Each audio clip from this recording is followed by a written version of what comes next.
Yes.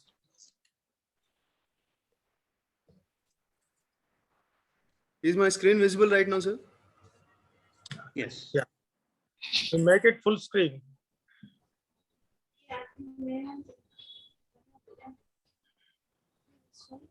Okay, good evening, sir. I am starting with my presentation of epigastric Make lip. it, My name is Sai Kiran.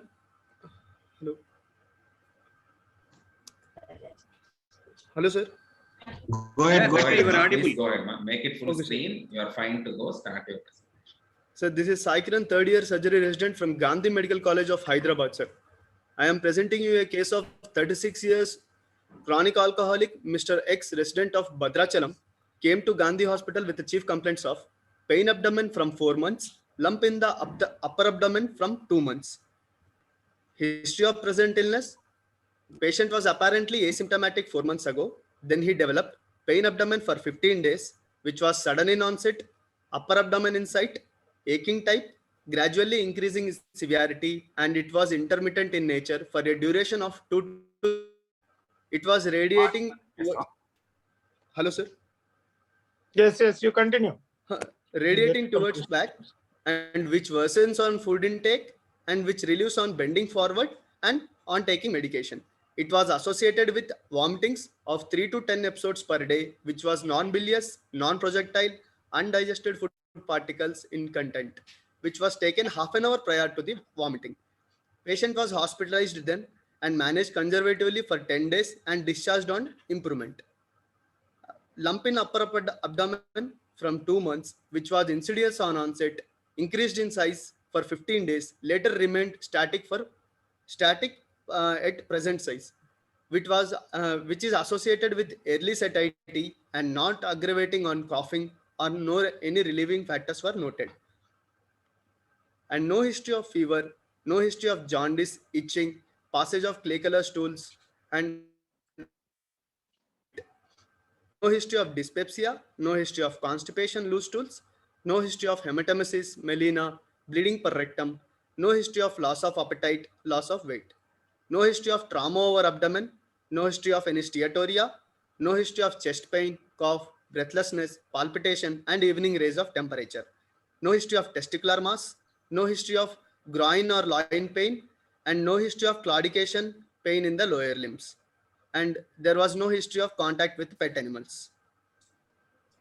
And past history of similar complaints of pain abdomen.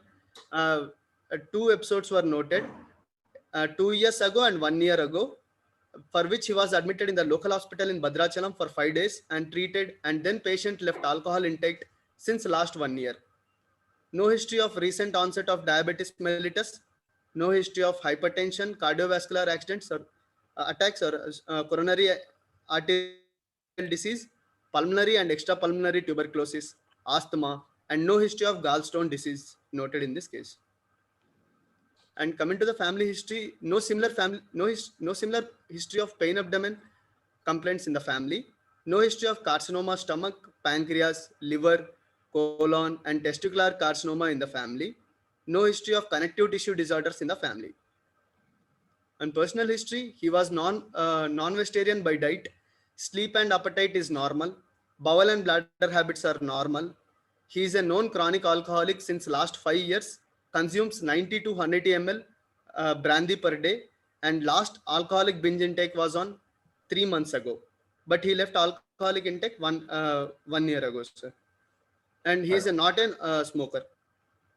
Coming to my summary of the case, summary of my history. A 36-year-old male, chronic alcoholic for 5 years, presented with a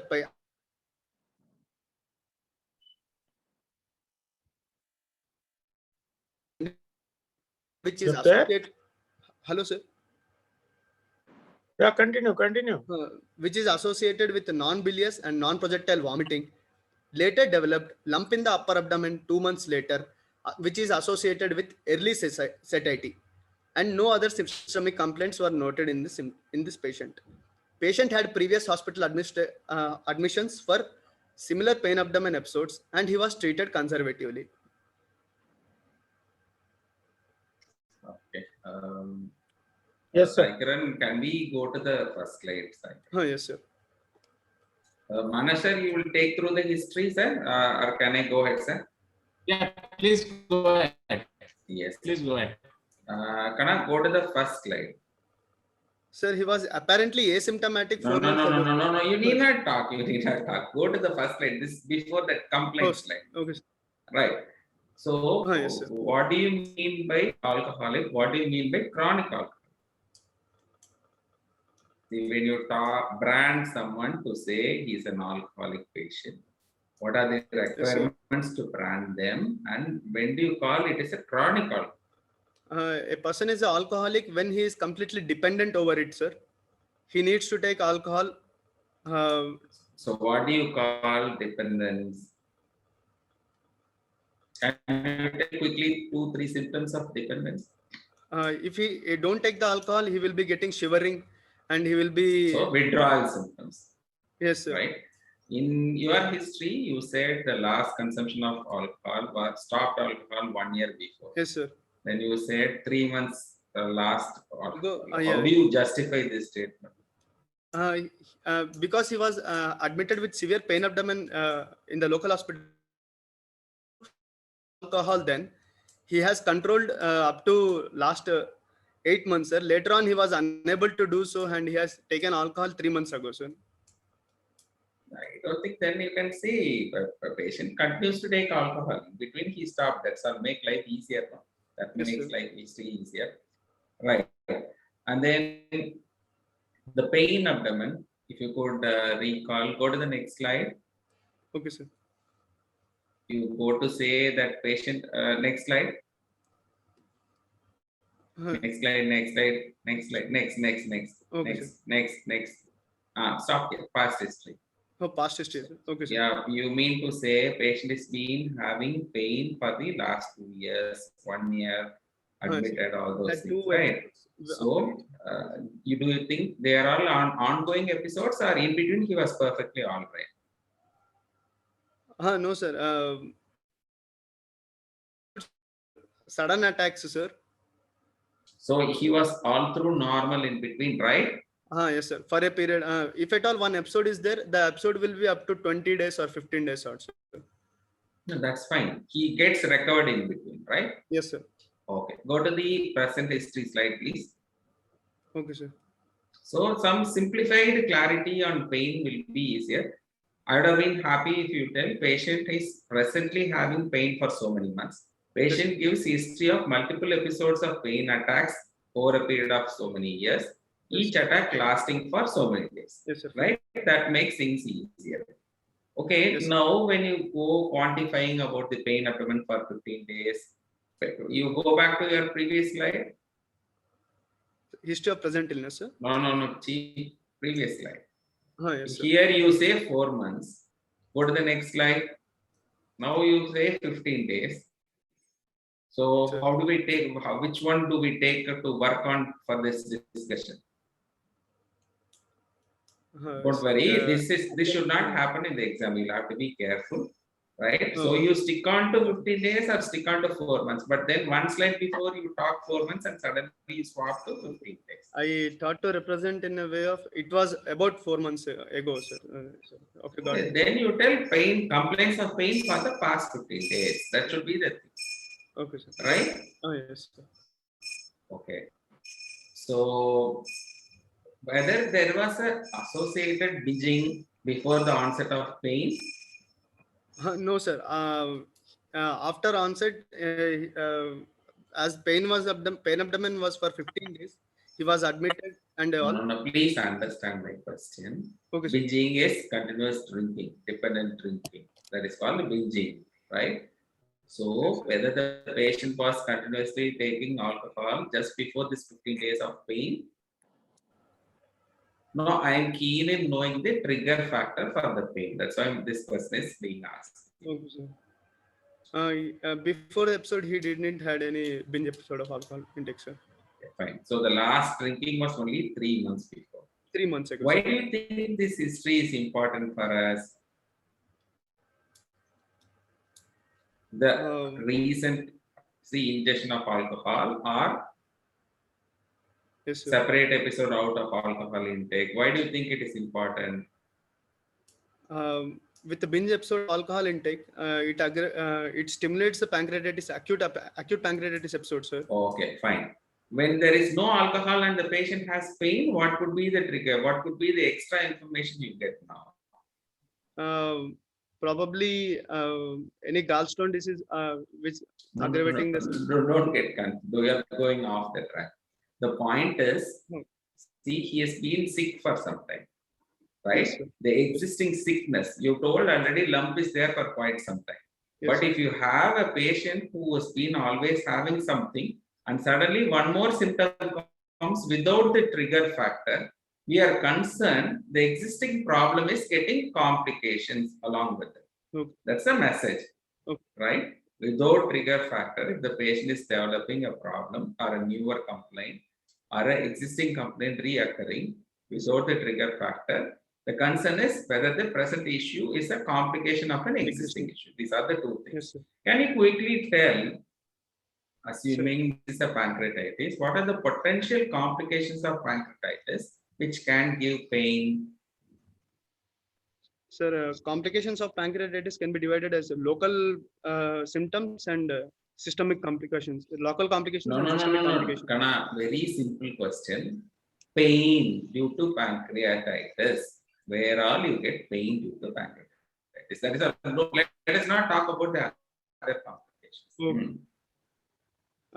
Pain may be due to inflammatory So changes. that Sir. means you are talking about acute pancreatitis. Yes, sir. Okay. And neurological component involved. Like? Sir. Retroperitoneal pancreatic plexus being irritated due to inflammation. That is the pathway.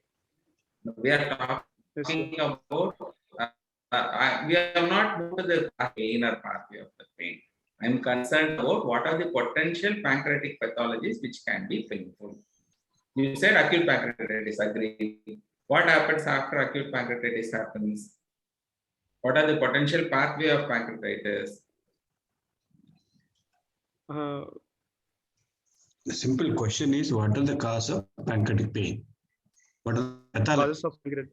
pathology?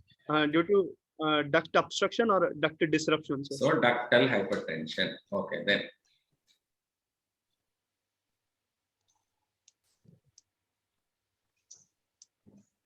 Can there be a parenchymal hypertension? Yes, sir. So it all Yes. When the capsule is intact, capsule there's acute. capsule is Okay. stretched out and causing pain. Then, see, the point is, I will give you a focus, then you can catch up. I think we are not able to get my question clearly. See, when there is a pancreatitis, pancreatic parenchymal inflammation or ductal hypertension can be the primary cause of pain. Then, when there is added necrosis or when there is an ongoing necrosis, third thing is infection of the necrosis, right? Yes. Development of acute vessel thrombosis, right? Yes, sir. Then In the pancreas. becoming an abscess, right? These are the acute phase things. Then when you move on to the chronic phase things, even an extra pancreatic inflammatory collection primarily may not be painful. When it gets infected, it can be painful, right? Yes, sir. Then ongoing pancreatic pathology, what happens? This is our acute conditions. What happens when when do you call patient has gone to a chronic pancreatitis phase? Patient is going with the repeated episodes and patient is developing pancreatic strictures or calcifications. No. Let us not jump into it. Let us make things very, very easier. See, whatever I've told you are the components of acute pancreatitis, right? When do you call a patient has entered into a phase of chronic pancreatitis?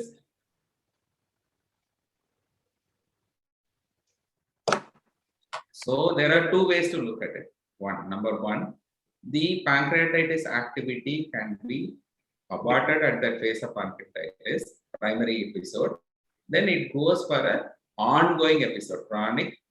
Either it can be a recurrent pancreatitis because of recurrent insults, or chronic active pancreatitis where the pancreatic inflammation keeps on going That usually does not happen with alcohol, but there are other autoimmune causes which can be a process which gives you ongoing activity of the inflammation. So when do you think the inflammation stops? When all the parenchyma gets burnt out, Yes, sir. right? Till that.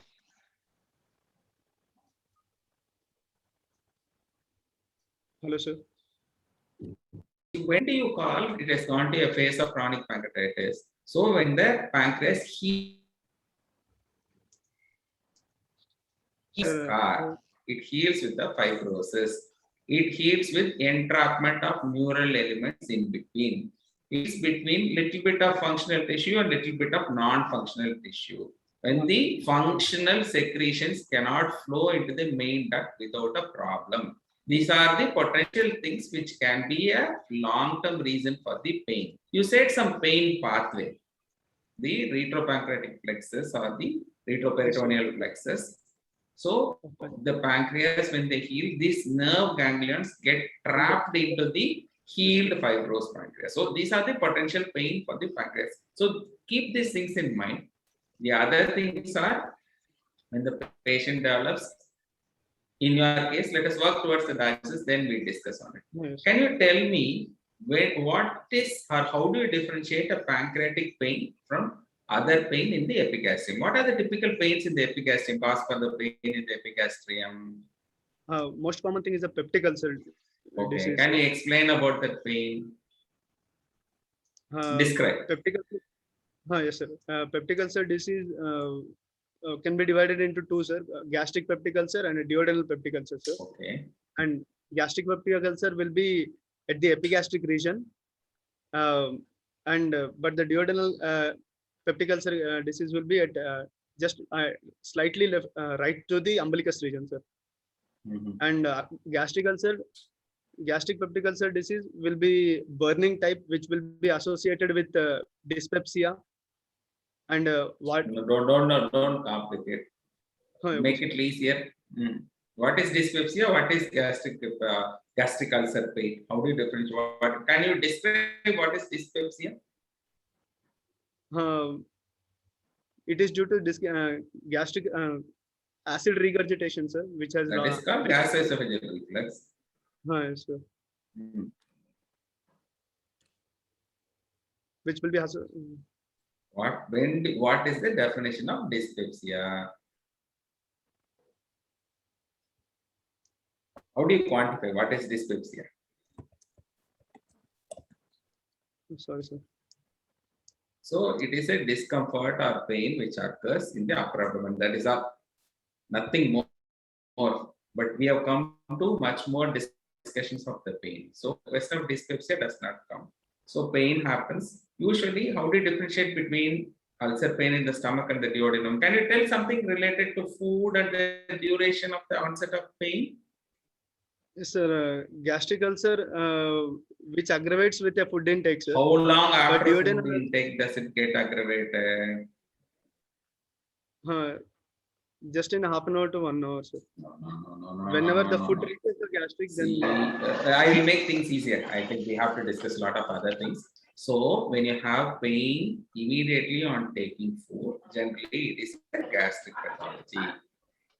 As you said, 60 minutes and beyond, or 45 minutes and beyond, you have pain, then it becomes duodenal pathology, right? By the time the food crosses into the duodenum only, it can be producing pain in the duodenum, right? How is there any characteristic thing called pancreatalgia? sir, is there any? What is pancreatalgia? No idea. Is there something called definition called pancreatic pain? కనకబెల్లు గడైతే దూరం అడుగుతాడు కనకబెల్లు Yes, sir. అడుగుతాడు నీట్గా అడుగుతాడు Please, all of you mute your mics who are not speaking, please. Yes, sir. Kiran, can you define pancreatic pain?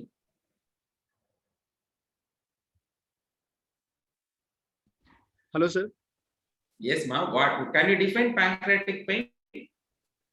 Yeah, yes, sir. Pancreatic pain will be epigastric region, sir, which radiates Okay. towards the back. and patient will be very comfortable in a bending forward Mohammedian position. No. Yes, can you tell something related to the food and time interval? Yes, sir. It aggravates on food intake, sir, and interval. Usually it is beyond 90 minutes, right? Age in which That is what is the pancreatic norm. initiated. Hello, sir. Yes, ma'am.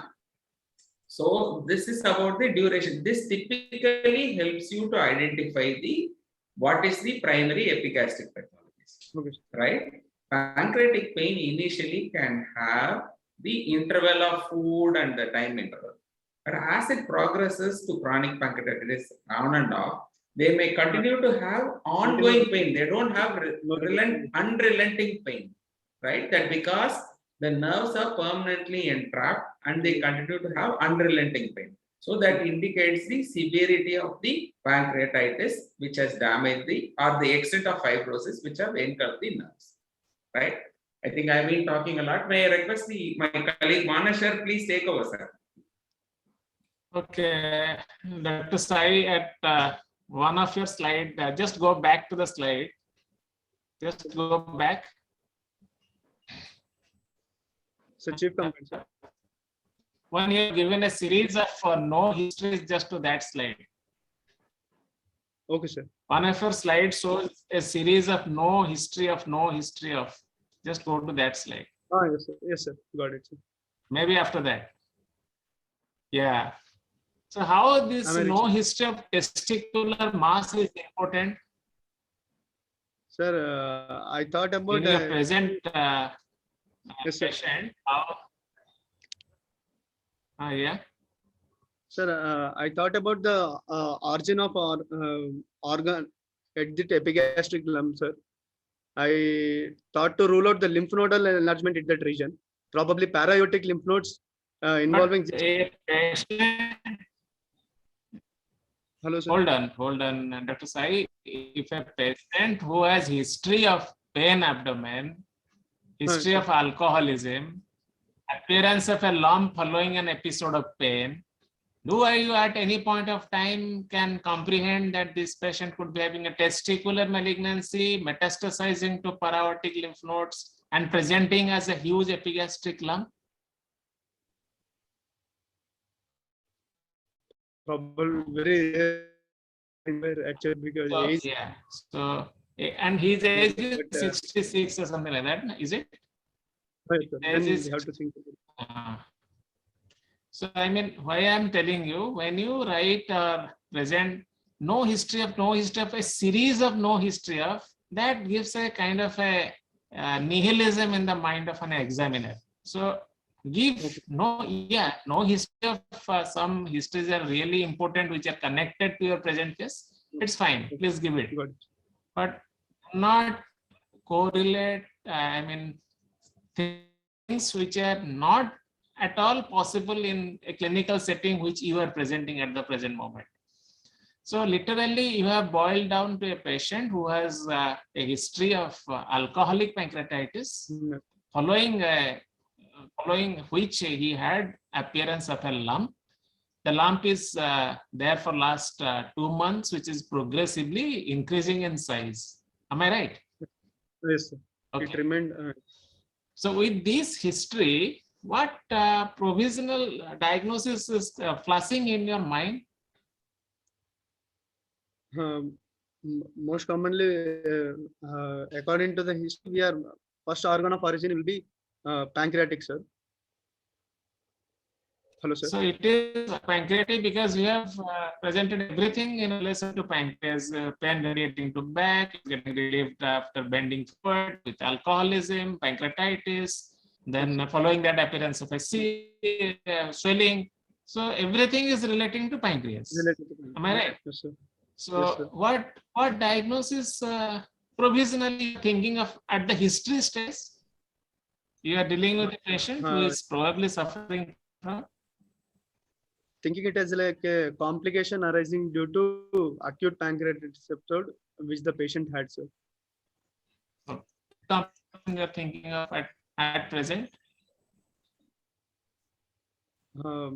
Probably a fluid collection or necrotic collection. we may don't know Okay. until, Can you make but he had We no. don't know till clinical- now, but okay, fine. clinically can you So make there's it? some amount of some fluid collection following an episode of acute pancreatitis. Am I Yes, right? sir. Okay. Yes, sir. Okay. So should we now move on to examination, Dr. Kanagal? I have one question. Can you make the diagnosis of necrosis based on a history? You said necrosis is possible. How can you make a No, sir. diagnosis? We can't make out the diagnosis of necrosis in history, sir. Okay. If at all it is a necrotic, the patient will be having on and off episodes of continuous pain. What did he say? Can you please repeat? Chance of Can you please repeat? hello, sir. Can you please repeat? Patient will be having on and off episodes of continuously pain, sir. Hmm. Necrotic type, and if at all necrosis is there is a more chance of getting infected, so he will be. No. My question is, can you clinically diagnose a necrosis? No, sir. No, sir. No. It's a Okay, more- that's it. That's it. No, do not give explanations. Don't jump into other things. No, it's not. No. Either you may say since patient is an alcoholic, you might say this patient has probably a complication of an acute pancreatitis, number one, or continuing ongoing in a pancreatitis since he has 4 years and alcoholic abuse. So the continuing the pathological process of pancreatitis since 4 years. Number two, number three, you may also consider a chronic pancreatitis because long history and a non-alcoholic. Okay. I have lost my connection, sir. Sir, I am audible, sir. Yeah. You are audible. You are audible. And another thing is you may consider the complications of either an acute pancreatitis or a complication of either a chronic pancreatitis. But you mentioned so many, as Professor Manesh said, mentioned no history of this, no history of all these things. Why do you know? Why do you would like to know history of trauma in this patient? Even a patient of post-traumatically due to pancreatic injury, there may be a disruption of pancreatic duct and it may collecting peripancreatically, sir. So it may be a peripancreatic fluid collection following a trauma also. So I want to rule out whether history of trauma was there or not. But already patient has a. Yeah. He has a clear history of an alcoholic intake. Sir. So there is no, in children, it's most commonly the trauma is the cause of a pancreatitis or pancreatic complications. Okay. Okay, fine. And how does alcohol? Dr. Sai, Hello, sir. do you think that this could be a hydrated cyst? That's why you have taken a history of contact with Yes, pets. history of contact with pets also, sir. May I know Why how is it required? The lump in the epigastric may be a lump arising. This could be a hydrated cyst. Hello, sir. Yes, sir. A lump in the Yes, epigastric yes. can also have a origin of liver, sir. Hmm. So I want to rule out the liver lesions which can be of such a huge size or something, sir. Okay. But how often you get a hydrated cyst which appears after an episode of pain, after an episode of alcoholism? How often you get this type of presentation? No, sir. But just No, for no. a Okay. to rule out clinically whether which organ is it is having origin, I have tried to do. That's what I'm telling. I mean, just to rule out things which are connected and which have got some significance and relevance to your presentation and to your case. Otherwise, there can be anything is possible in medical science. I mean, anything is possible, but Yes, sir. we need to correlate things which have got some kind of a relevance to our present scenario. Okay, what about the loin, groin pain and claudication pain in lower limbs? A lump in the epigastrium can be also be due to abdominal, which may be asymptomatic, or it may causes loin and groin pain, and it may even cause claudication pain in the lower limbs, sir. Okay, a epigastric lump can also give rise to a claudication pain. You mean to say, is it?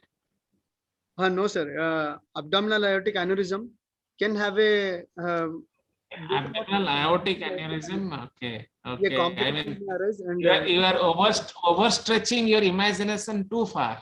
yes, sir. Sorry, Okay. sir. I got it. Sir, can I No problem. tell one point, sir?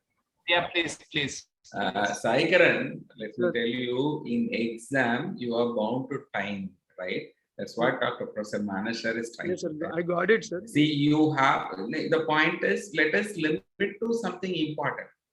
If Okay. examiner has something in his mind, anything else, that will be the question from the examiner, then you can rattle out everything, right? Okay, sir. So when you are Got it. talking, the relevant negative, that's all.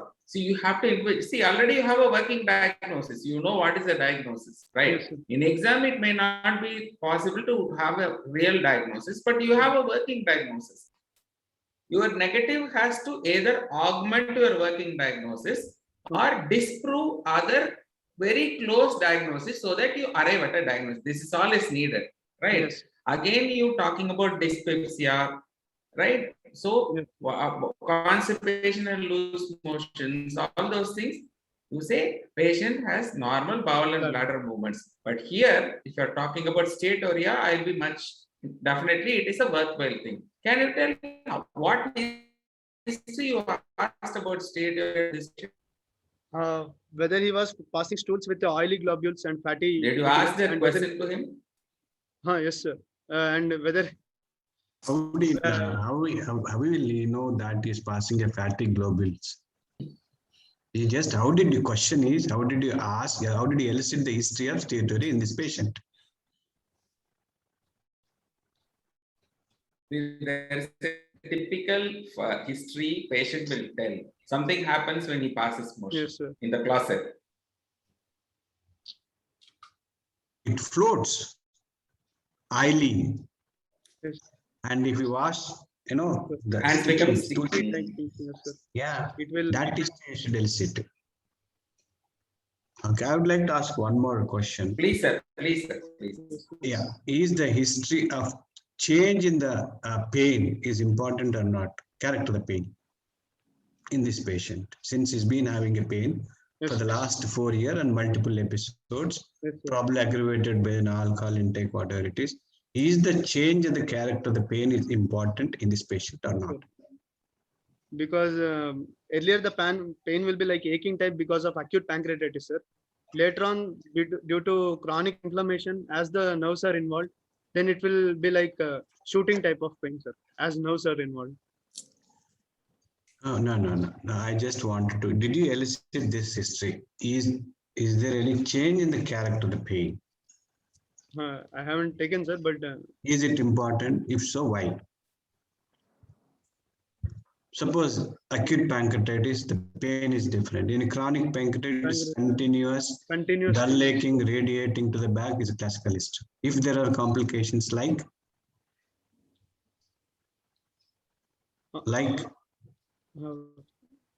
Continuous pain will be seen in seen in complications of chronic pancreatitis like a pseudocyst, malignancy, or a chronic pancreatitis. Okay, sir. So change the character of the pain is also most important in this patient. Okay, sir. Okay. Sir, go ahead. Sir, we'll move on, sir, from the history. Yeah. So, So we are stuck in the history for a long time. yes, sir. We go ahead with the examinations. Kiran. Yes, sir. Sir, is it visible, sir? Yeah.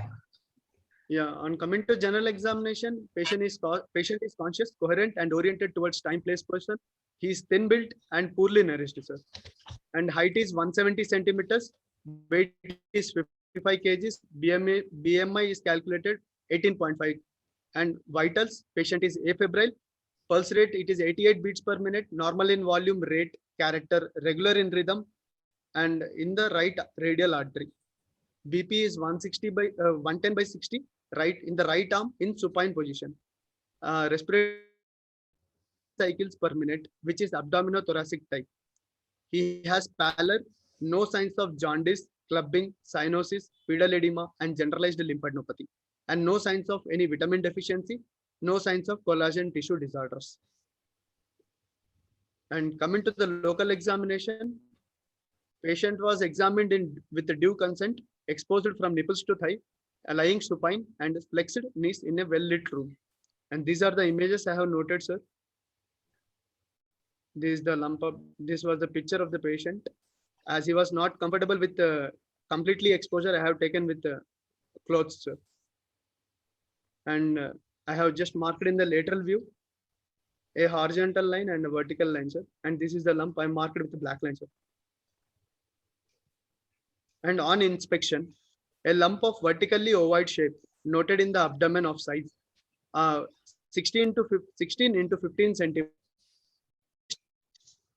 in a vertical axis and extending in between both the midclavicular lines in a horizontal axis with well-defined borders, except upper border could not be clearly made out. Lump has a smooth surface. Skin over the lump appears to be normal. Abdomen appears distended in the upper part due to fullness, and symmetry is lost. Flanks appears normal. Umbilicus is averted and deviated downwards and right side. Abdomen moving correspondingly with respiration, except the fullness does not move with the respiration. No visible peristalsis, dilated veins or scars and sinuses, hernial orifices and renal angles appears normal.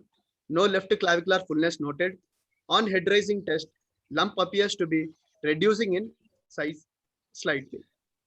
On coughing, size of the lump is not increasing. External genitalia and both the testes appears normal. And palpation, no local rise of temperature and no localized tenderness over the abdomen. A lump of size 18.5 into 17 centimeters, vertically ovoid in shape, noted in the epigastrium, umbilical and right and left hypochondrium. With a smooth surface, well-defined borders, immobile in all the direction, and firm in consistency, transmitted pulsations noted over the lump. It is irreducible and skin is pinchable over the lump, and there was no any cough impulses felt over the lump. Fingers can be insinuated between the upper border and the costal cartilage, and upper border was felt 2 centimeters above the sternum. On head raising test, lump reduces in size. On turning the patient to his right side, lump does not fall on right side, and no change was noted, and suggesting the plane of the swelling to be retroperitoneal in nature.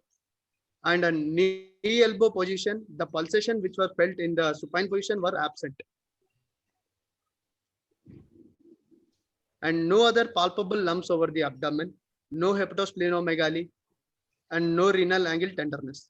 Liver was palpated, nodular in surface and nodular on anterior surface with irregular inferior border. Gallbladder is felt beneath the liver border with a smooth surface.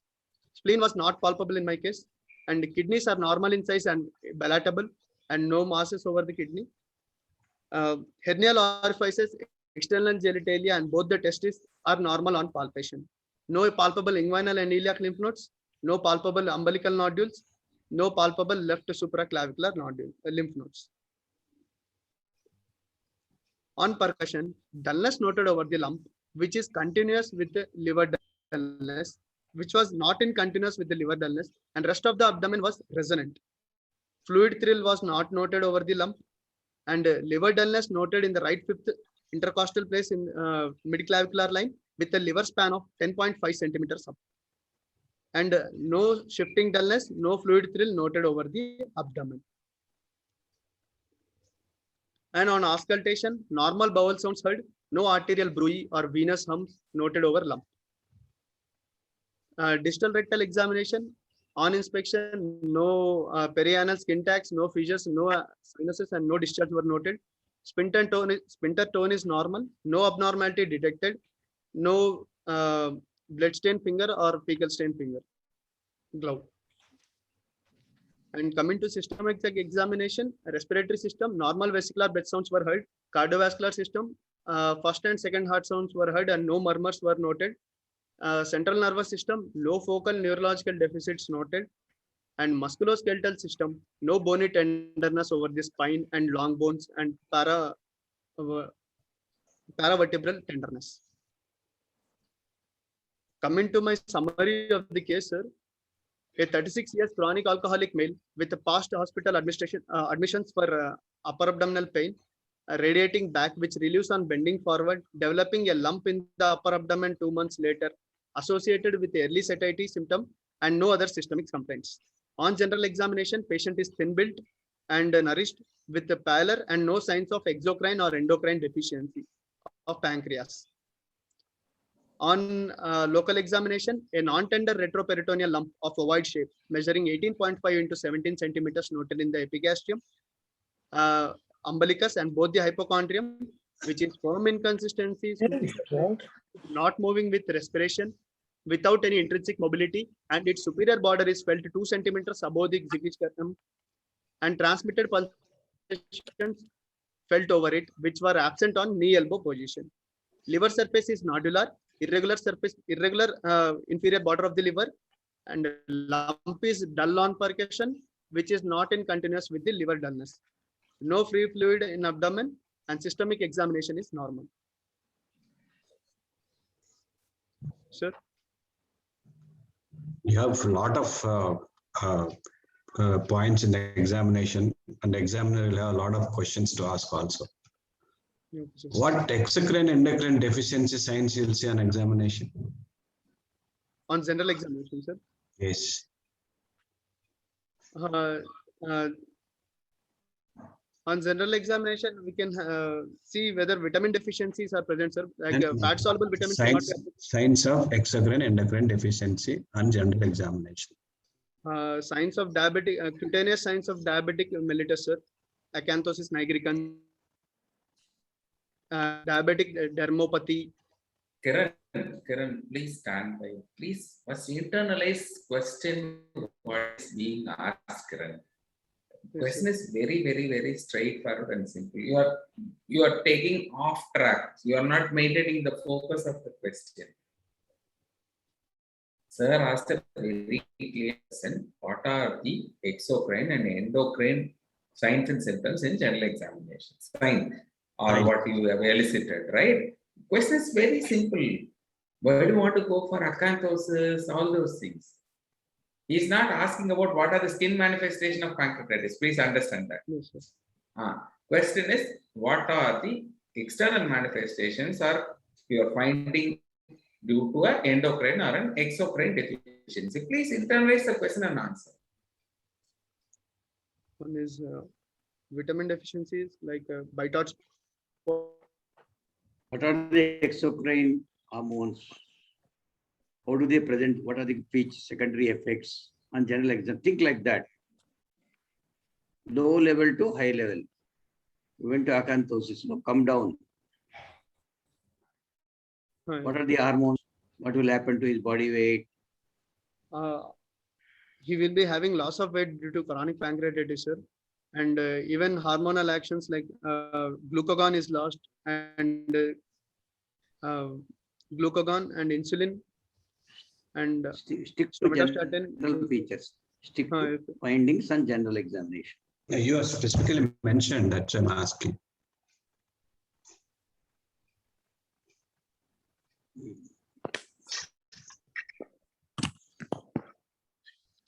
Even signs of hypocalcemia. See, this is what you get caught in examination. So simply you can mention whatever is there. So no signs of jaundice means what?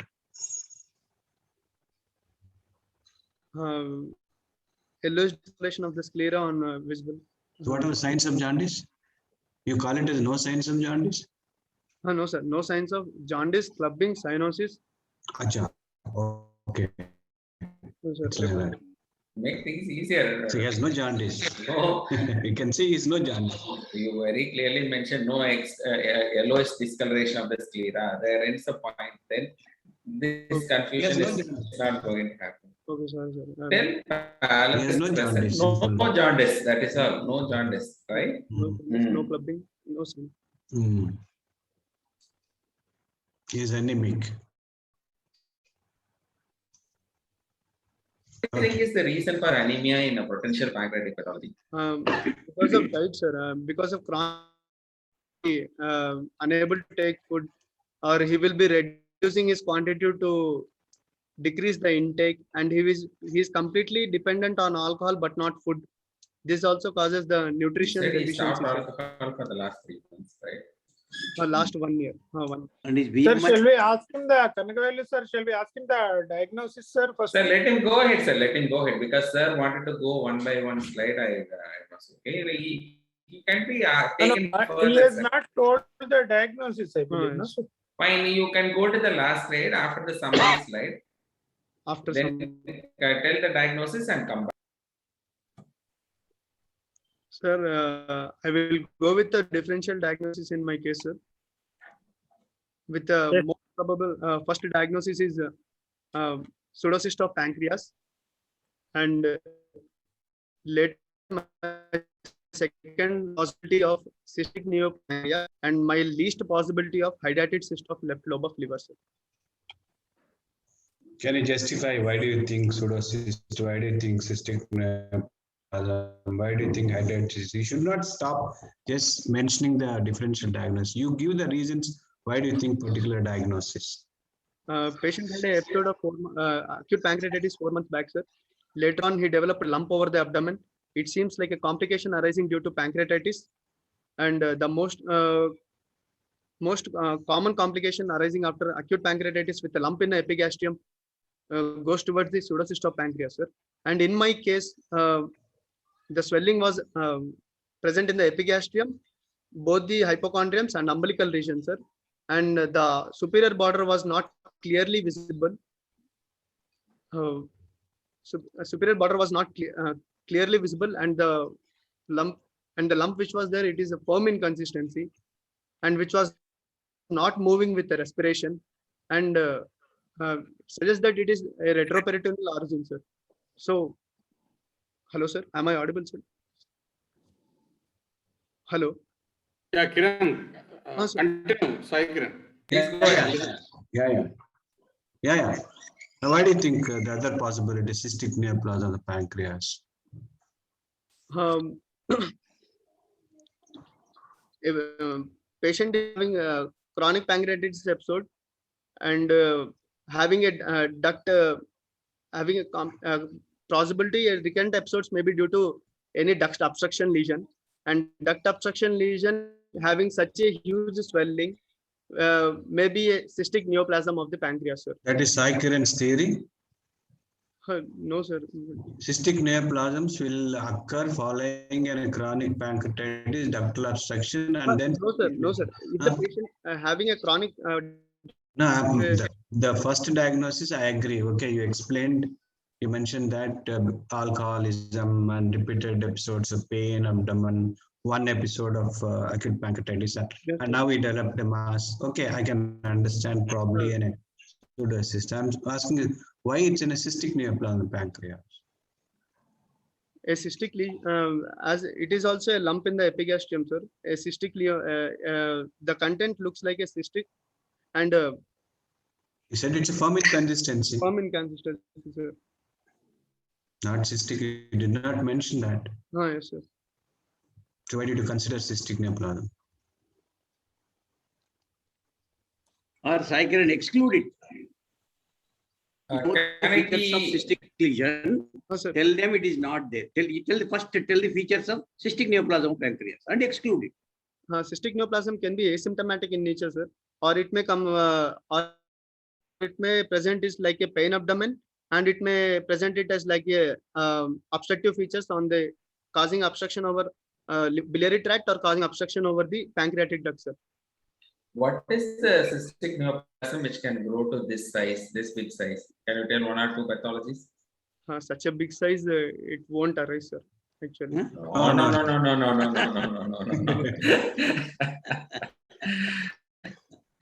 What is pen? Sir, What is pen? SPNP, have you heard about it? solid, yes, sir. What is sense pen? Solitary pancreatic No. Solid pancreatic. solid pancreatic. Papillary. Solid papillary epithelial neoplasm of the pancreas, right? Before that, mucinous, one pathology, one histology or one subtype of cystic neoplasms can grow this big. Large size. Mucinous cystic neoplasm. No. Completed. Yes, it is a mucinous type of cystic neoplasm. What exact pathology? What are the types of cystic neoplasms you know? One is serous type, sir. One is mucinous type, and one is Okay. infrarectal papillary neoplasm. Very good. So let us go about the serous type and mucinous type. What are the next subtypes? Hello, sir. What are the subtypes of serous and mucinous neoplasms? Can be borderline type or adenoma type. So mucinous cystadenomas can grow this big, right? Okay. So it can still be justifiable, but with the presence of so much of alcohol background and other things, that's why the senior faculty here are trying to exclude the diagnosis. If you are talking about a firm swelling, you have to justify it could be a SPNP, a potential possibility. Again, a very big tumor of SPNP also can be potentially asymptomatic because they only push, they don't infiltrate, right? These are things we have in, let us not have one patient. That is the idea all the faculty are trying to emphasize on. Remember, Sai, All right? one thing. Cystic neoplasm, if you are diagnosing in a male patient, you have to very Yes, sir. It should be for female of middle age. Yes. Unless elderly male, Or IPMN, you may consider an IPMN. yes, sir. Be careful when you are diagnosing cystic neoplasm in a male Male patient. patient. It is very rare. Male patient. Okay. Yes, sir. Remember that. Why do you think hydrated cyst to the left lobe of the liver? You said there are no fluid thrill and Yes, sir. many things. Finger you could insinate between the mass and Between the mass and the why do you think an hydrated cyst to the liver at all? Did we ask differential diagnosis? You asked yourself, gave a differential diagnosis and you are in a soup. How do you explain hydrated cyst to the liver? Is there a relation between alcohol and hydrated cyst to the liver? alcohol and hydrated cyst, no, sir. I have one strong objection. You have palpated a gallbladder. You have palpated a liver nodules. What is that? You said the inferior border of liver has some finding, right? Yes, sir. It was irregular border, sir. Patient You said nodules. You said nodules. Yeah, nodular surface and inferior irregular border. What justification have you added to your diagnosis? Final potential working Chronic diagnosis. alcoholic, sir. Patient is chronic alcoholic. Then you complete your diagnosis. If you want to add on something to the existing diagnosis, you should tell your full diagnosis. Are we dealing with multiple pathologies according to you? More than one organ pathology? Alcoholic and nodularity, how does it correlate? You mean cirrhosis of the liver? Sorry, sir. I lost my connection. Sir, am I audible right now, sir? Yeah. Yes, sir. Alcohol and nodularity, you want to know, you would like to know whether it's in cirrhosis or not. Yes, sir. Probably a change due to alcoholic. So cirrhotic livers are palpable. Yes, sir. Not yes. Yes. Anterior surface had nodules on the sparsely, sir. Cirrhotic livers are palpable normally. It may be micronodular, it may be macronodular, sir, but Palpable. You Got will a be- complication of that, cirrhotic complication presenting as a lump. You are going too far away from the focus. Yeah. Gallbladder is palpable normally. Sai Kiran? Conveniently you are disconnecting. Getting disconnected. Poor fellow. Getting disconnected. rather. No, if the cell cirrhosis liver is palpable, that is enough to fail a student. in Exactly. That's what I wanted to mention. Even kidneys, he said they're bilateral, palpable, ballotable. not So they are palatable. Inferior pole will only be palpable. sir. Sai Kiran, if you are mentioning cirrhotic is palpable, you will be penalized in the exam. Even undergraduate exam itself, Yes, leave alone postgraduate, even undergraduate exam. yes. Thinks, no. Okay, do not mention it. I know what's there in your mind. You thought it's since patient is an alcoholic, he may have a cirrhosis, but he doesn't have any signs of cirrhosis. No signs. And suddenly on examination, he said nodularity is felt and you're thinking it's a cirrhosis of the liver. Please do not mention. Okay, he may have a cirrhosis, but it's not nodules, cirrhotic nodules are not palpable No. unless malignancy developed over a cirrhosis. Okay, sir. Got it. Okay, please do not mention. Okay, hydrated cyst, can you justify? It's not necessary that always you need to give a differential diagnosis. You could have just said pseudocyst of the pancreas and kept quiet, unless examiner had asked. You may mention. There's no need to mention, get into trouble. Okay? Okay, sir. Got it. Yeah. Gangavel sir, you wanted to ask something. Can it be a stromal tumor of the stomach? Sir. Patient having pain abdomen since 4 months, sir. Which The answer is, can it be a stromal tumor? Simple. Yes or no? in my history, Mystery guard. he's not having. Did you understand what question? Is it a stromal tumor? Yes or no? What is stromal tumor?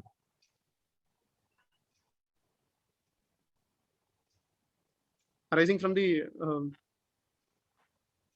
beneath the epithelium of the gastric mucosa, sir, with probably a musculature layer of muscula propriaris. You just tell gist, man. Yes, sir. Could it be a gist? I'll ask. Could it be a gist?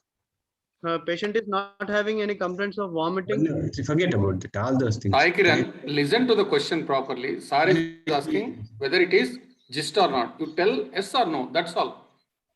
Don't give lengthy explanations. You can escape at least. No, sir. No, sir. Okay. Why? Patient is not having any complaints of intestinal obstruction or outlet. No. One. No gist will present with an intestinal obstruction. That answers your query. No gist will present with an intestinal obstruction. Okay. Then next. What is the commonest presentation of gist? Bleeding PR.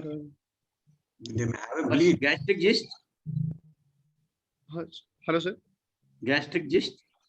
It will be having melena, sir. Gastric gist. Specifically ask gastric gist. Bleed, yes. They may have a hematemesis, no? Massive bleed they can have. Okay. Is it a gist? Again.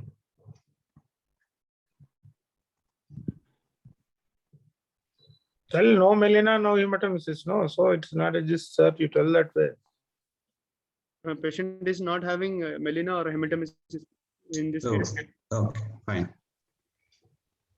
So hydrated cyst of the liver also ruled out, cystic neoplasm also ruled out. So how do you investigate? Let's go to the investigations now.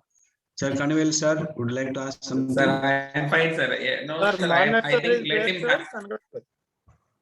Manas, sir. Manas sir is there, sir. Yeah, let's go ahead with an investigation. What would you like to answer. I'd like to confirm my diagnosis. Just one. Yes, sir. Am I audible? Yes, sir. Yes, sir. Yes, sir. Okay. Sai Kiran, you just go back on your slide just to that sketch diagram that you have shown. There is a variation in the number, sir. That is on the inspection here. Hello, sir. No, Sai Kiran, you go back to your slide, that pictorial picture. Yes, You have sir. got. I have come up to it, sir. Yeah, let me see. Yes, sir. Sir, is it visible, sir? Yes, it is visible. Yeah, Manas, yeah, sir?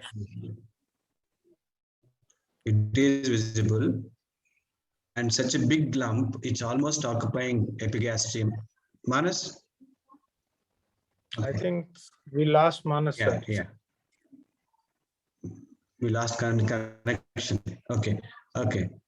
Such a big lump, almost occupying epigastrium, right and left hypochondria, umbilical, such a big mass on head raising. Definitely, it will not. I don't think we should test knee elbow test and head raising test. It's in a big mass, almost occupying entire abdomen. Yes, sir. The epigastrium has got less space also. Yeah. Okay. So how do you proceed? Sir, is it Investigations. okay, sir? How do you investigate this patient? I would like to get an ultrasound abdomen done to know to confirm my diagnosis, sir. I want to do serum amylase. Serum amylase and lipase will Will it help or will it not help? it won't help in a case of pseudocyst of pancreas, sir. What are Why? the types of pseudocysts? Three types of pseudocyst, sir. Type 1, type 2, type 3. First type is pseudocyst of pancreas following a acute one attack of acute pancreatitis, sir. And second one is with acute on chronic pancreatitis type. And third one is with the chronic pancreatitis type, sir. What is approved classification or recent classification of pseudocyst of the pancreas? What are the factors considered in classifying the pseudocyst of the pancreas? Whether it is communicating duct and how it is pancreas, what is the status of pancreatic duct? Very good. What else? Ductal status, one. Status and is Two more. communicating with the Communication, yes. And pancreatic pathology, whether it's acute or chronic. yes, sir. Okay. Yeah. What else? What do you? Okay. Amylase may be raised in this patient because he had a pseudocyst. It may be raised. It's not going to clinch your diagnosis. Okay. What other investigations you would like to have?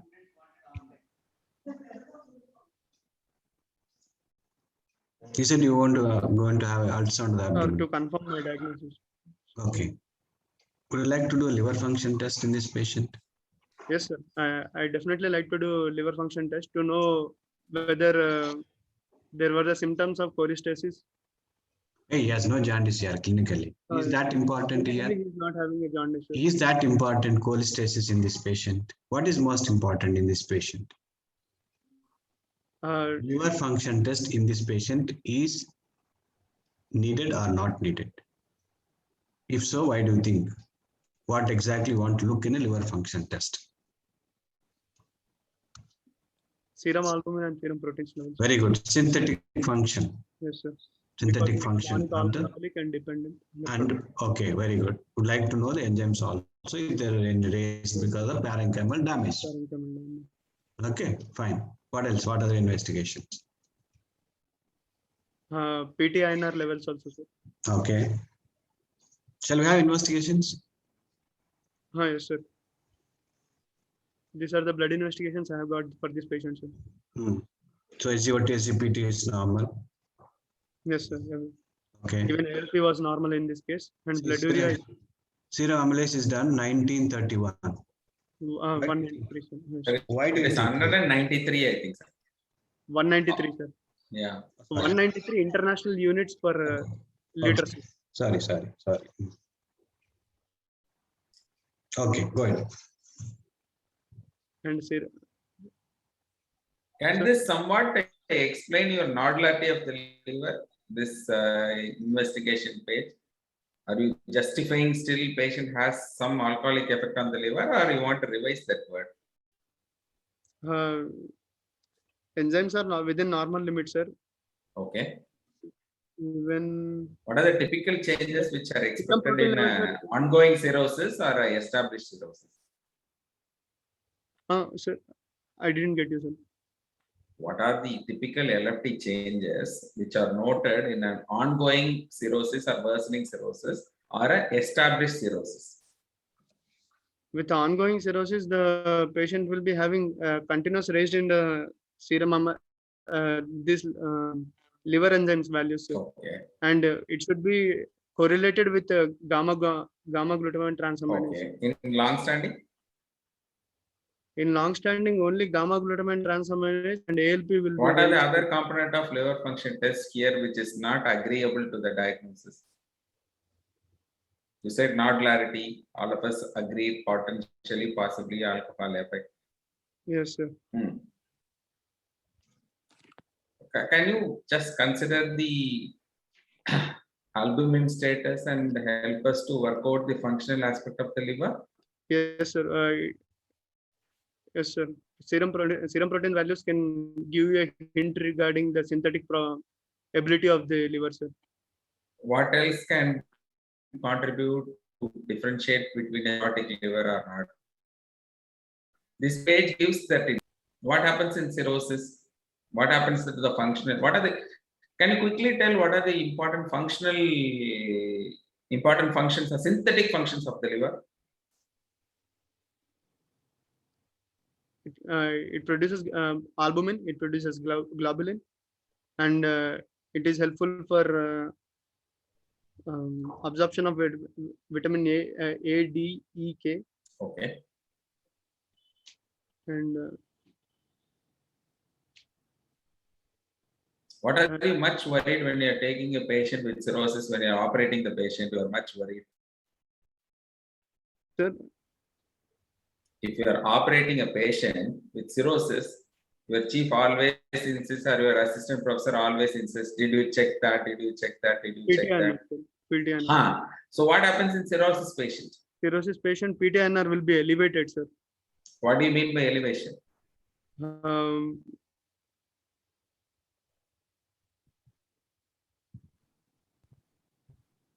It don't has the ability to absorb vitamin K, sir. No, man. What is the value? Just how do you interpret values here? Okay, sir. It is compared with the controlled, sir. What is the control value and what is the PT? What has been calculated, sir? Okay. In my case, PT is 13 and control was 12.5, sir. So I got INR to be 1.1. Does it contribute to a potential possibility of cirrhosis, or you say the liver is healthy?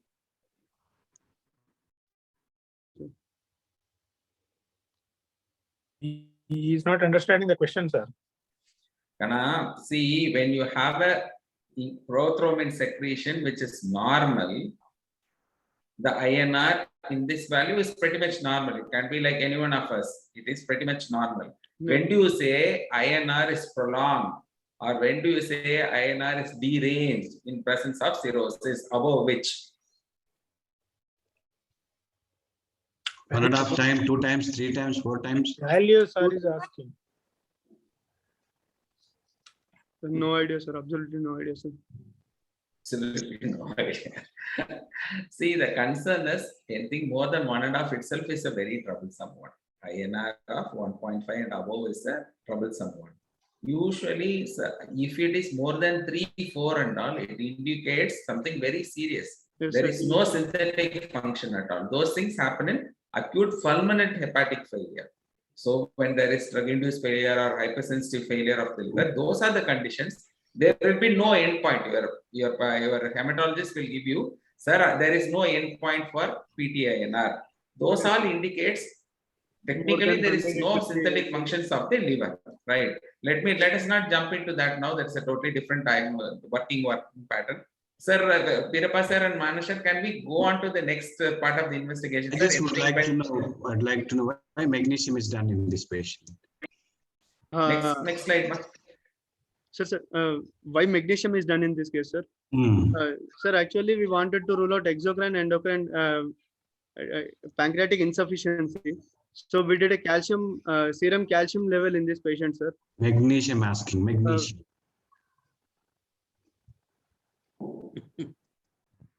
What is the importance of doing a magnesium level in this patient? Package, sir, everything. Calcium and magnesium are done both in a hand, sir, because one calcium, magnesium, or calcium phosphate albumin? Calcium, phosphorus. Sir, phosphorus. Why? What is the use of doing magnesium? Would like to know the nutritional level. Chronic nutrition, they'll have an hypomagnesemia. Hypomagnesemia. Okay, sir. In Okay. fact, Kiran, Sir. people who have hypomagnesemia are more susceptible to pancreatitis, right? And especially, there have been few studies. I don't know whether they are RCTs or very validated studies. Magnesium supplement reduces the progression of pancreatitis. Have been published some time back. Maybe Birappa sir and Manas sir may have more relevant information on magnesium as a supplementation for pancreatitis, sir. I'm not aware, sir. There has been few, some time back, there was a publication, sir, if I could recall. It reads the magnesium supplementation, especially in hypomagnesemic patients, delays the progression of or worsening of chronic pancreatitis. There was a publication, sir. Maybe worthwhile for the students to go back to check the library or your internet access. Sure. There was a publication. Okay, can we move on? Next slide, please. Sir, I have did an ultrasound abdomen. No, go back. Any other blood investigations left behind? Are we missing on something?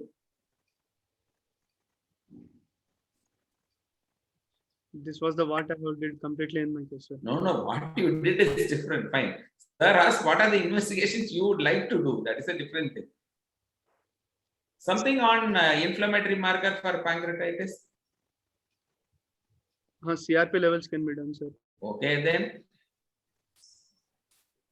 Marker, pancreatic marker. Pro markers. We haven't, sir. CA19-9 and CE8. Yes, you have to. So there are those also forms. CA19-9 may not be diagnostic of malignancy in this case, but also it gives a residual activity of the pancreas, right? Yes, sir. Okay, that is also a part of the evaluation. Please remember in these patients. Okay. Go ahead. Sir, Kanakavelu sir, in this Yes, critical case, how the student has to tell the investigations? Should he divide it to biochemical and imaging? Sir, nowadays, sir, actually, we don't have much time in the exam, sir. It is getting shorter and shorter. At least in our period, it was 1 hour. Now it has come to 45 minutes. Some universities are giving only 30 minutes. So I would say if the last exam which I conducted, I straight away asked specific investigations. So that way we save time during the exam, sir. The candidate should be prepared for any way of examiner taking him further, sir, because these things are asked in the afternoon viva also during operative surgery, because the National Board permits to ask even investigations in the afternoon viva. So the candidate should be definitely prepared to answer. But as an examiner, if the candidate says, sir, I would like to do a general examination and a specific examination, if he starts like that, it is definitely my prerogative to ask whether I'm going to take it as a specific investigation or a general. I would generally jump into specific investigations, which the candidate can work on it unless asked for. If many times they don't have the values in the exam. As Birappa sir said, what do you like to do? How do you want to work up this patient? Then a candidate optimally starts with general examination, general investigation and specific investigations. Then I move on to the imaging. That should be the thing. Then optimally the examiner has the option what imaging. So then he goes on to the explaining. So that will be the right approach. Maybe other senior examiners here can chip on if I missed on something. What is your take, Dr. Birappa sir? Yeah, relevant investigations, definitely. Correct. And like this kind of a patient who is an alcoholic, I would like to know liver function test in this patient. Correct. That's a reliable investigation. And would like to know synthetic function, as Kanakavelu sir said, prothrombin time, OTPT, and probably yes, renal parameters also. And then go for an imaging. There is no point in saying serum amylase, lipase in this patient unless patient has an mass there. If he has an even if there is a raised amylase, it will be raised in the pseudocyst of the pancreas. There is no point in doing amylase levels, lipase levels, calcium, magnesium, and all those things. Triglycerides, HDL, VLDL. It's not necessary. This is not an undiagnosed or where etiology is not known. Say, for example, this patient has a pseudocyst of the pancreas where the etiology is not known. Maybe yes, you are asked to investigate the etiology for pancreatitis. But here, only relevant investigations may be anemic. Yes, would like to know the hemoglobin, followed by liver function test, renal parameters for imaging purpose. Okay, Bhargav. then other type is also, Kiran, you should be aware. Some examiners may ask, especially if you have very little time left, you tell what will be the one single most investigation you like to do. So you be prepared for that type of questioning also. Yes. In this case, if you are asked for what is the one investigation if you have all the infrastructure of doing any test in your hospital? Sometimes this kind of questions will be asked. One investigation which clinches everything. If your diagnosis is pseudocyst to the pancreas, one diagnosis, please let us know, which can give a lot of information. Which one do you select? Imaging. Am I correct, Kanavel? Yes, sir. Yes, sir. Very clear, sir. That is what I am also taking him through, sir. Yeah, imaging. Sir. Okay. Shall I go to imaging? No. Hi, Kiran. If you are given a choice, which investigation you will choose? It is a radiological investigation. Ultrasound abdomen, sir. No. Which will give you all the information, not an ultrasound. So, Kiran, listen my question. You are asked to do one good investigation, imaging investigation. Which one do you prefer? Which will give you all the information. All the information. You have in your institute also. Pancreas, cyst relations, all things it will tell you. A lot of hints are given. CCT abdomen, sir. Pancreatic protocol, CT of the abdomen. That makes things easier. So the examiner believes or examiner understands what you are trying to tell. Fine. Do you have any clue what is a pancreatic protocol CT?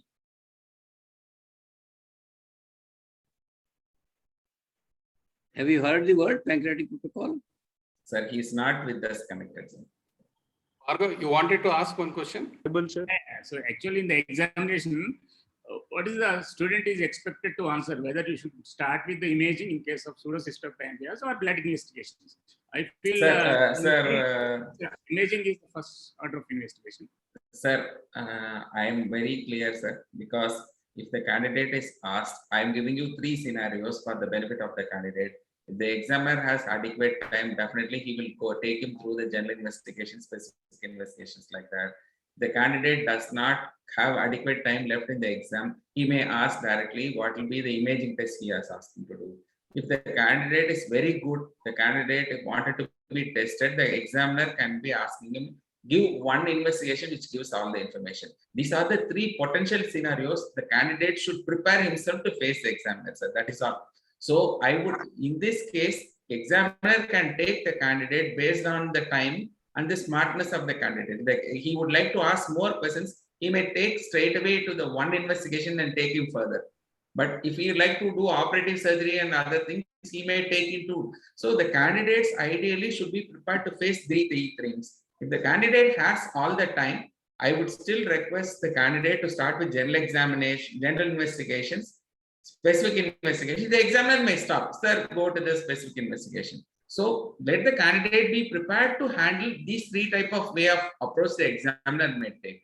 That is my contention, sir. Vijay sir, what is your take on it, sir?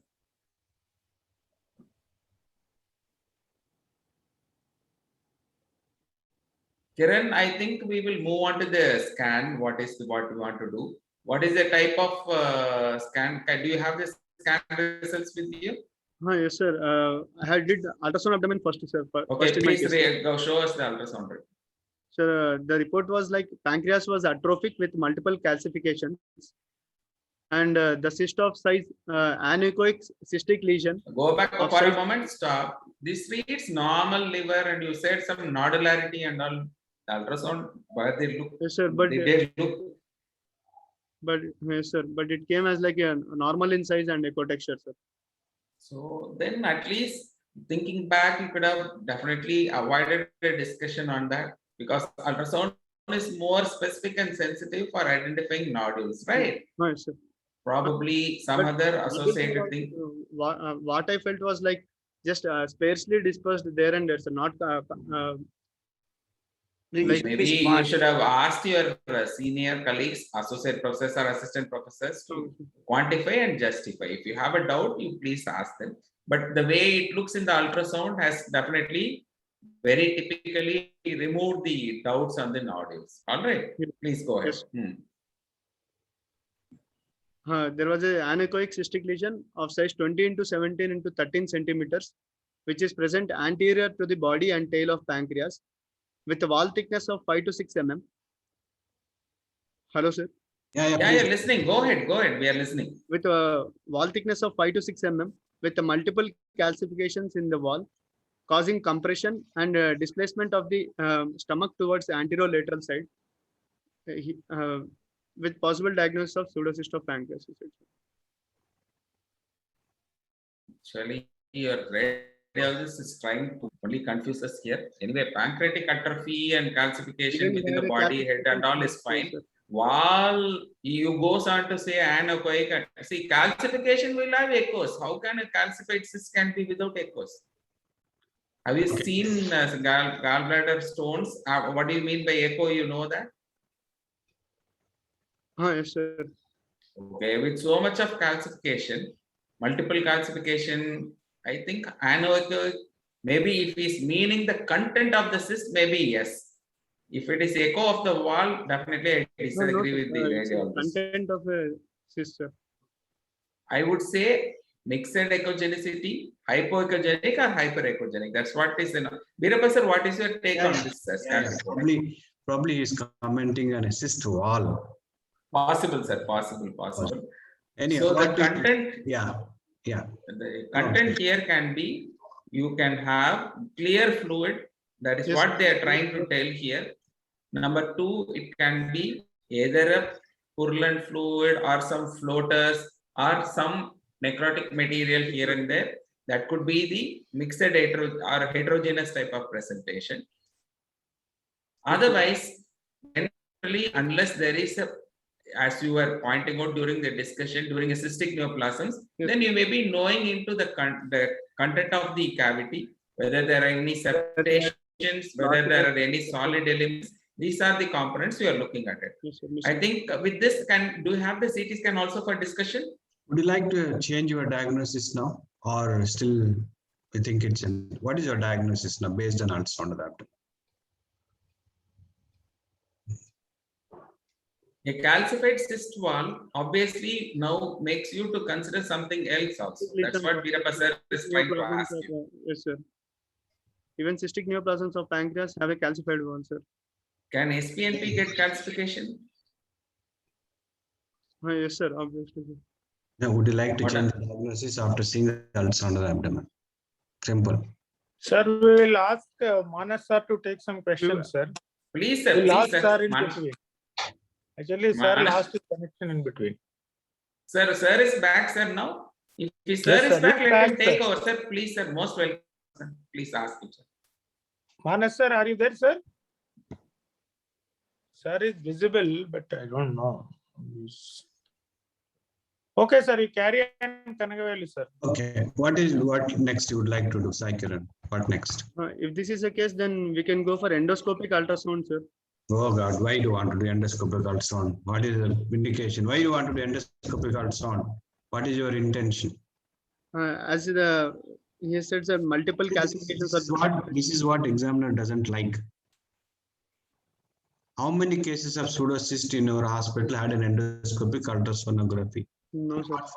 Very simple, Sai Kiran. What happens in your department is what is expected in the exam.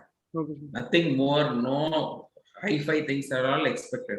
When you go to the hi-fi things, then obviously you know that you are taking further. What will be the next normal course of action in your department? How many cases you have been seeing with pancreatitis? What is the next investigation you will be potentially asking for? Yeah, endoscopic ultrasound in your institution. No, sir. No, sir. Why are you mentioning that if it's not there? I thought if at all it is confusing what is whether you are cystic neoplasm or cystic. I said already, Yes, sir. if you are diagnosing cystic neoplasm in a young male, you are wrong. Wrong, sir. Yes, sir. So why you don't want to do an endoscopic ultrasound? It's a no need, sir. There is no need. So what next investigation you would like to do? Is this ultrasound abdomen is sufficient, or you further would like to do any investigation, any imaging? Any imaging? I will like to go for CCT also, sir. I'll give an option. Would you like to do a CSCT and abdomen with pancreatic protocol or MR with MRCP? A cystic lesion with MRCP will Answer be very. my question. Answer my question. This case, Yes, sir. This case, would you like to do a CT scan with pancreatic protocol or would you like to do MRCP MR of the pancreas? Choose It's any one. better to MRCP, sir. Why? You are correct. Why? To know the ductal status and ductal communication with the cyst, and cystic lesions are well delineated in the MRCP, sir. Very good. Very good. Because ultrasound showed an atrophic gland Yes, with sir. multiple calcification. Calcification. Probably it's a pseudocyst in the background of chronic pancreatitis. We'd like to know the pancreatic parenchyma that best seen on ductal anatomy. Ductal anatomy. Best seen on a MRI with MRCP. Yes, sir. Okay, sir.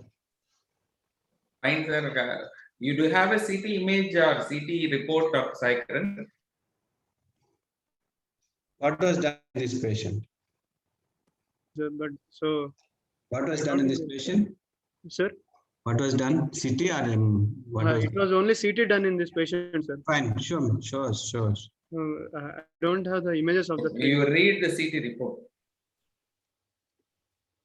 CT report was suggesting that pancreas was Coyer's calcification, calcifications noted in the head and body of pancreas with atrophy of body and tail of pancreas noted. And there was 18 into 13 into 16 hypodense cystic lesion noted in the lesser sac, displacing stomach anteriorly and bowel inferiorly. Okay, fine. With this working diagnosis, quickly tell us what you want to do for this. You have gone, get back to the endoscopy, having the benefit of having done. Can we read the endoscopy report also? Yes, sir. Endoscopy was done in this case, and it was suggesting that there was an extrinsic impression noted just below the cardia of stomach and extending distally, causing luminal narrowing, and with erythematous mucosa, sir. What is the distal extent of compression could not be delineated? What are you trying to tell? Did you do the scopy for this patient? Sir? No. What does it mean by distal extent of compression could not be delineated? Is there a partial report of something very long description you have cut short, or what is the endoscopist would like to address to this statement? Only this statement was written on endoscopy, sir. And did you discuss with your endoscope with the department, especially medical GE or over have done it? Yes, sir, but haven't discussed with them, sir. I think you should spend some time going interact with them. What is that they are trying to tell? They may be giving some very relevant information for you. What is the indication for an endoscopy in this patient, Sai? What is the indication for an endoscopy in this patient? This is a pseudocyst of the pancreas in the background of chronic pancreatitis. Almost classical. Yes, sir. Even we can plan for endoscopic internal drainage also, sir. But such a use pancreatic pseudocyst can be better operated, sir. No, what was done in your department? You tell us. What was what your department did for this patient? Okay, I will make things much easier. What are the indications for surgery in a pseudocyst? A cyst of more than 6 centimeters or more than 6 weeks, causing symptomatic patient is being symptomatic with early satiety or causing compression and causing vomiting, gastric outlet obstruction symptoms. Then he can be operated, sir. Very easy to answer. Symptoms and complications. Symptoms, yes, sir. What are the potential? Yes, sir. Symptoms can be pain, symptoms can be obstruction, symptoms can be rapid increase in size. Rapidly increase. Okay, then complications? Complications like whether it is having infection or rupture. And what do you mean by rupture? What is that you are trying to tell? Disappearance of inflammatory connection. Are you trying to mean that or something? No, sir. The cyst is getting ruptured into a internal organs, or then why do you want to operate on that patient? No, already treatment is completed. No? If it is into intraperitoneally and causing you need to quantify. You're trying to go into difficult territories, not for your level. Don't worry. Then move on to the next complication, which will warrant immediate operation. Have you heard something called hemosuckers? No idea. Hemosuckers So, pancreaticus. What do you mean by hemosuckers pancreaticus? I think he is not aware. Sai Kiran, it is a condition because of two things. One, because of the pancreatic secretions, the necrotic secretions, and the compression due to the pressure effect. The vessels around the pancreas, peripancreatic vessels, can become aneurysmal. Yes, sir. They are not true aneurysm, they are called pseudoaneurysm.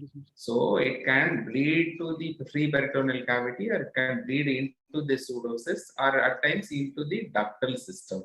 So the patient can produce hematemesis. Sometimes very dramatic hypotensive episodes can also come depending on how big, especially these big cysts and all can hold 1.5 to 2 liters of blood in no time.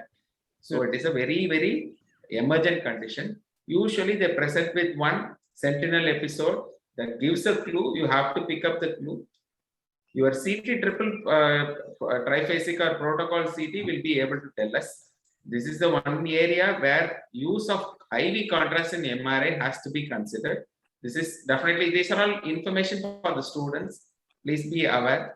If you are going to work out a case of potential hemosuckers, then you may need IV contrast MRI, or a triple phase contrast of the CT can pick up. Right? Then the next important condition is ongoing necrosis. Number 2, infected necrosis. Then what are the other things?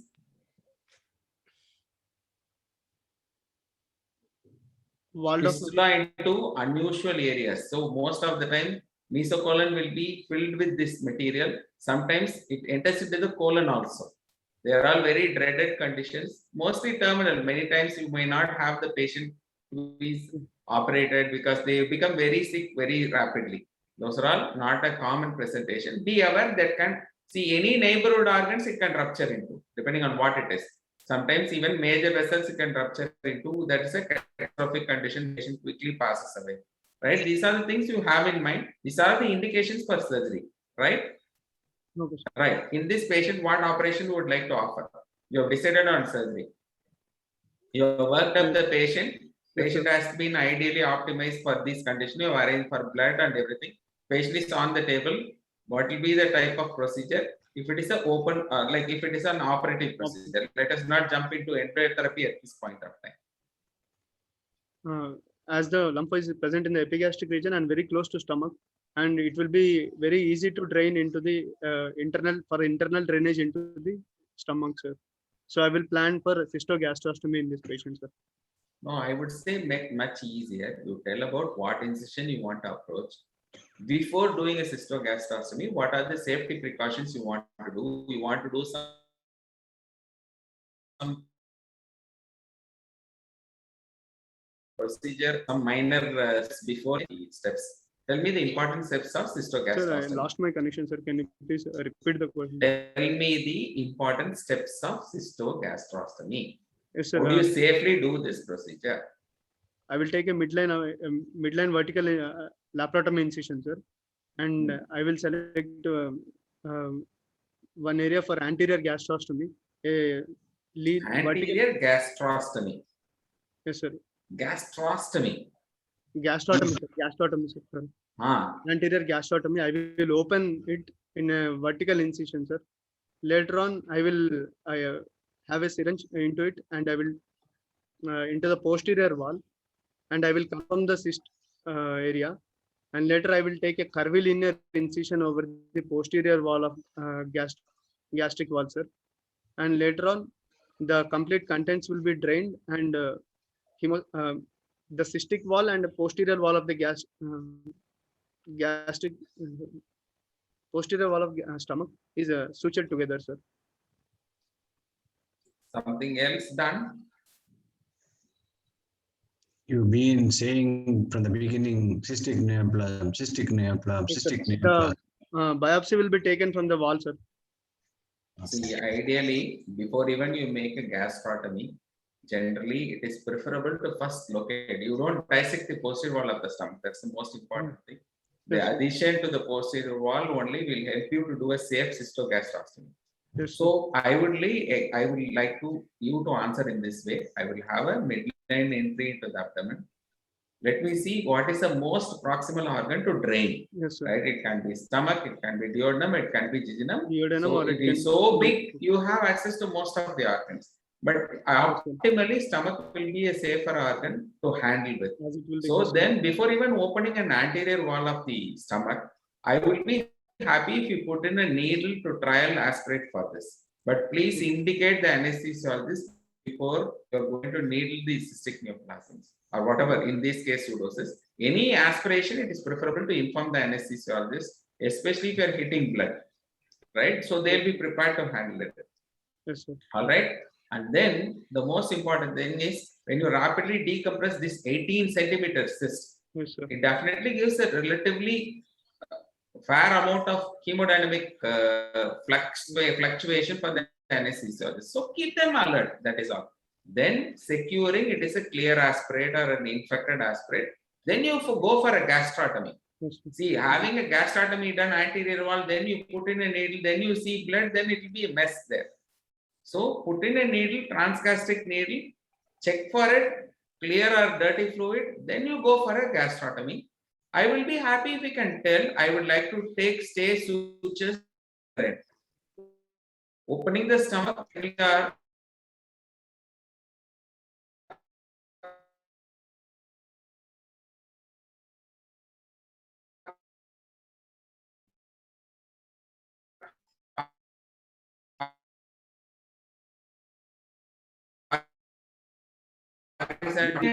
gastric content will go into this. Worried food go. Actually, into the pressure cyst? will be very high in the here. What is Are that? you worried that Child only. food will go into cyst? Will it ever go? What is the physiology of pressure differences between the cyst and the Yes, sir. stomach? Actually, pressure will be very high in the cyst, sir. That's why the content of cyst will be drained into the gastric, sir.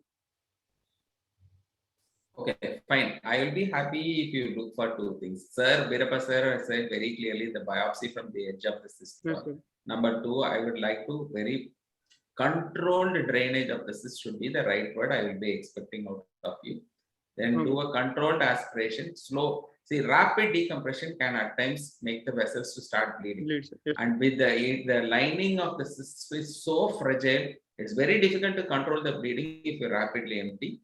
So I will be happy if you say controlled emptying of the cyst. And then once you have a controlled emptying of the cyst, ensure you don't have active bleeding.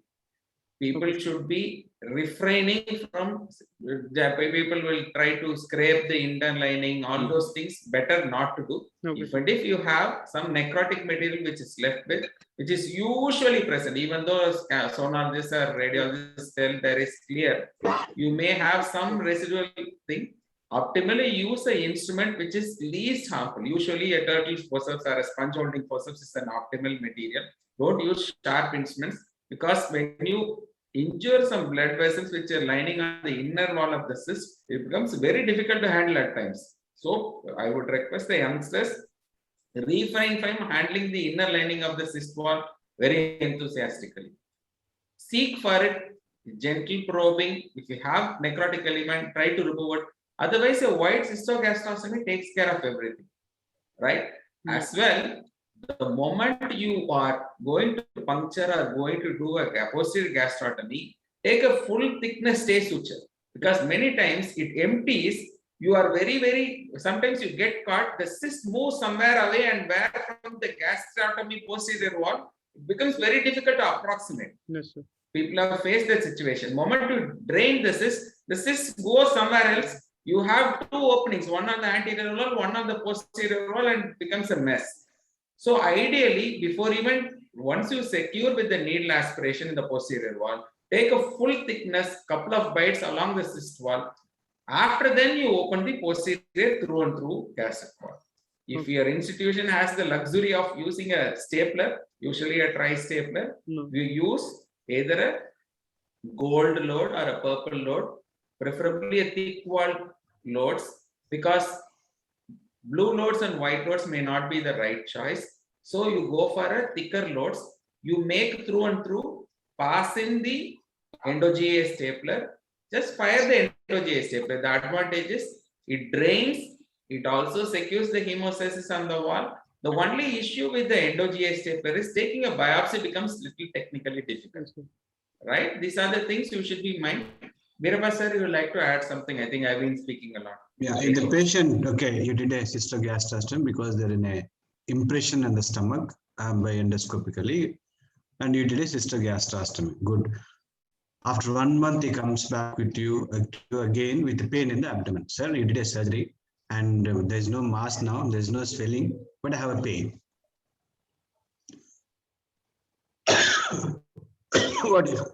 How do you tackle? What is your diagnosis? You understood my question? Yes, sir. You did a great job, did a cystogastroscopy. Lump is now no more, but I have still pain. I stopped taking alcohol. Probably there is still pancreatic obstruction is still present in that patient, sir. So, which is causing again acute pancreatitis like symptoms in the patient, sir. We have not tackled the chronic pancreatitis part. No. This patient has stones in the pancreatic.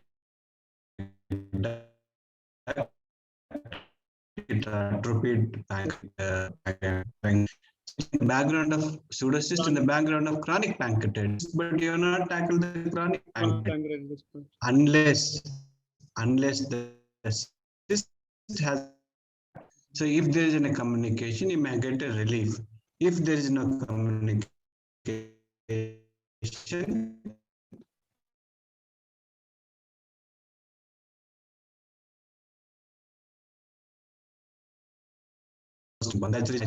yes, that and on the cyst and where pancreatitis. Yes, yes. Sir, Raghavendra Prasad, sir. I think it's okay. Only advice to students is you are going here and there. Yes, sir. Your point of discussion should be highly focused in this case. You should read about all things in your mind in DD. If you stress too much, you get caught and your discussion goes here and there. Two should be damn clear as to why you are asking for an investigation, what you expect. Dr. Kanakaveli sir was telling, similarly Dr. Veerappa was suggesting, why do you want to do the test? It should be very clear. And then cystogastroscopy is the standard procedure. You should have read about it. Have you assisted one case at least? Yes, sir. Only one case I did, sir. Okay, it's all right. But you should read and come all the things available. Otherwise, actually, I thank Dr. Kanakavelu sir and Dr. Veerappa. Yes, sir. I understand. Very good discussion, very useful for students. And this case was already discussed. Sir, last question, Veerappa sir. Yeah, tell me. Last question, sir. When do you do external drainage for the pseudocyst? When there is an infection and patient has comorbidities, lot of comorbidities, who is not fit for a surgery. Yes. Otherwise, the external drainage has multiple problems. Its failure rate is more compared to endoscopic drainage, surgical drainage, transpapillary drainage, or transmural drainage. The percutaneous drainage has more complications. The recurrence rate is more compared to other procedures. It's only preferred in a patient who has an infection and has a lot of comorbidities, who is not fit for any kind of an intervention, endoscopic or surgical intervention. Even infected cyst can be drained internally. Yes. For comorbid Yes, conditions, yes. Otherwise, as far as possible, do internal drainage. Yeah. Therefore, if Dr. Sridhar is asking exams, also might ask you what is the role. You should be very, very clear about this. Because I long time back, I remember in 1977, one case was done in PGI. He had fecal fistula also after external drainage. Yeah. Therefore, you should be very extremely careful. Better under vision, controlled, properly done cystogastroscopy or cystojejunostomy or cystoduodenal, depending on the site of pseudocyst of pancreas. Pseudocyst in the tail of the pancreas, which got infected, what I mean to say. Internal drainage definitely is always better, surgical or endoscopic. Percutaneous drainage, again, said tail, which is not possible, a lot of comorbidities, which is not fit for surgery, like a duodenal perforation, multiple comorbidities, we are not able to do a surgery, sick patient, we do a percutaneous drainage. Similarly, so just do a percutaneous drainage of these patients. Once they improve nutritionally, maybe we can tackle. The problem it is again fistulas, pancreatic fistulas, complications. If it's not got infected, get infected, bleed. These are all the complications of percutaneous drainage. Is there any more? Sir, Sir. Sir. I have one question for you. Suppose if it is a lesser sac pseudocyst, which Ah. can penetrate into the stomach, so Then, where pseudocyst? we can drain it? Pardon, sir? Suppose if we cannot drain into the stomach, pseudocyst in the lesser sac, so into which organ, where else we can drain it? Transmesocolic cystogenostomy is possible? Yeah. Ruvae cystogenostomy. Yes. Ruvae cystogenostomy, yes. In fact, that appears to be Roentgen. Why is better than other this thing comparatively, contamination and other things. But I had done one case. This is out of a record. Yes. We thought it's a pseudocyst of the pancreas and did a cystogastrostomy. Took a biopsy from that. Biopsy report came a cystic neoplasm, squamous. What is that? Squamous cell pancreatic adenosquamous carcinoma, a cystic variety, very rare. So that's why biopsy of the pseudocyst is very important. Very rarely you may find a malignancy. Adenosquamous carcinoma, cystic adenosquamous carcinoma of the pancreas, very rare. Would you like to suggest doing the ultrasound just before going to the theater, one day before, something like that? Yeah, always one should have an because spontaneous resolutions can happen. Yes, sir. Last week I came across one case. The other unit people, they have done ultrasound some 3 weeks or 4 weeks ago. Yes. They're looking for cystogastrostomy, but the cyst is very away from the posterior one. Same thing happened. We had in a case, pancreatic trauma, Yes. and student had a pseudocyst with ductal disruption. And MRCP was done. He had a pseudocyst with ductal disruption and dilated ductal distally. And he was advised, he was some COVID positive, he was advised to go home and come back after 3 or 4 weeks. He came, I told him to repeat imaging, there is no pseudocyst. Yes. It happens sometimes. It's better to have a imaging just before a surgery.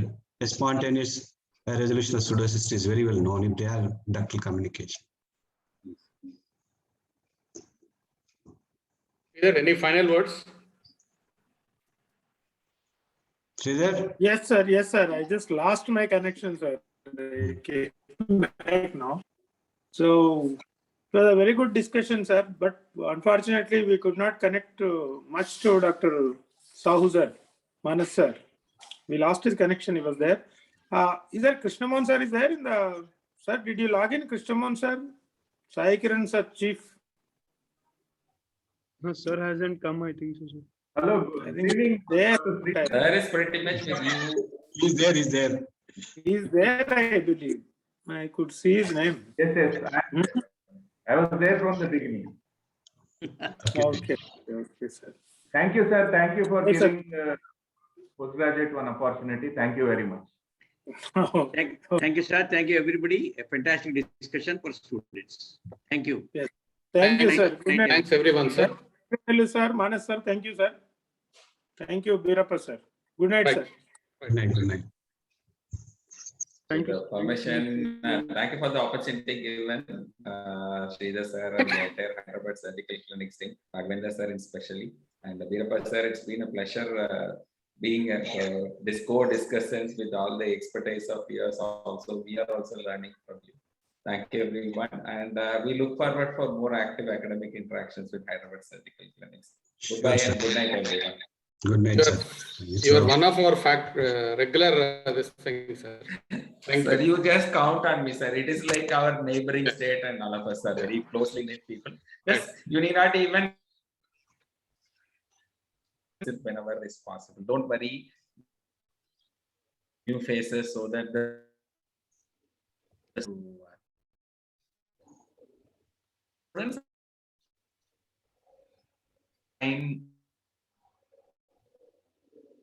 prepare the exam, you should prepare some more depth.